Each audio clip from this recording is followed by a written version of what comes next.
So James has sadly passed away, and I could do a traditional retrospective on his life. I think for most people, he's most well known for the Godfather films as well as some other works. But one film in particular has always stuck with me with him involved, and I've seen quite a few of his films, but I'd hazard to say this is, I think, one of his best, if not the best, but kind of gets overlooked from time to time. And it is his role as an author in Misery, playing Paul, this famous novelist. It's based on a Stephen King novel, and if you know Stephen King's work, he's often characterized as a horror novelist, but he himself has always said, "No, I'm not really a horror person, I just write thrillers." He's more comfortable with that label. And this definitely fits. Even though the book itself is a little bit more meditative and philosophical, they did at least a good job of transposing the parts that work for what they're doing in the adaptation. And they kept the basic story bit, took out as well as added. So essentially, what happens is Paul is working on a novel, a snowstorm happens, a car accident occurs, and he's accidentally kidnapped by a fan, and everything seems to be going well. Again, remember, this is the late 80s. The idea of being snowed in and not having available a phone or be able to contact people is very believable. He meets this fan who clearly loves his work and is really, really into it and wants to take a peek at his manuscript. And he's obliging. He's worried what his daughters are thinking and so on and so forth. Whereas she only cares about the novel, what's going to happen with the fictional characters. And the word misery is actually based on one of the characters in his novels within this fictional universe. So Misery is a kind of female protagonist who Annie, the obsessed fan, really, really admires and wants to know more about. Unfortunately, he consents to having his manuscript read, and it turns out he was about to kill off Misery and try to start a new career. He sort of got hand shackled to this career as a certain kind of novelist. He didn't want to be that kind of novelist anymore. He wants to move away from that and redefine himself. So he thought he'd give kind of good final novel for Misery and kill her off and move on. And she becomes outraged. And of course, as you'd expect in a Stephen King kind of story, things get progressively more terrifying and horrifying and dangerous for him. How could you? Misery Chastain cannot be dead. Misery Spirit is still alive.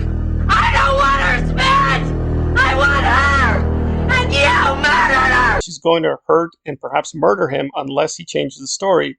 And given a few options, he is slowly forced to create a new novel as he is forced to bring Misery back to life and has to struggle and battle for his life. Just as a performance, this is insanely good. While you can probably say that Annie played very well, steals the show, and did get a kind of Oscar nomination and even Oscar win for Kathy Bates. He is really good. He is very, very good. Now, it's mostly a negative performance.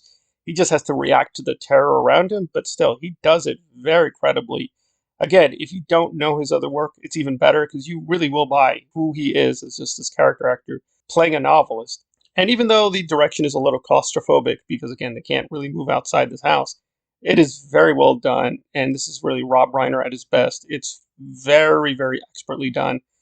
As an adaptation, it does kind of dumb down the elements in the original novel, which is more about a writer struggling with his consciousness. And it's hard to believe it, but Annie is somewhat more sympathetic, although she's a little bit more extreme in the novel. And they do very extreme stuff here, so it sounds like she can't be any worse, but she does even worse things in the novel. So I think they struck the right balance between crazy and moralistic and just and even racist. And she's even worse in the novel. But again, we never lose sight she is a human being. She at heart does have some good qualities. It's just even so warped by her obsessions that she just does not really define fiction and reality very well in her mind. And so when she wants something, she's going to get it no matter what and justify it to herself. So, although the ending's a little flashy, I did like it. I actually thought it was very believable. The only thing that is one false note, again, overall, very excellent. I'd give this an easy 9 out of 10. It's that good.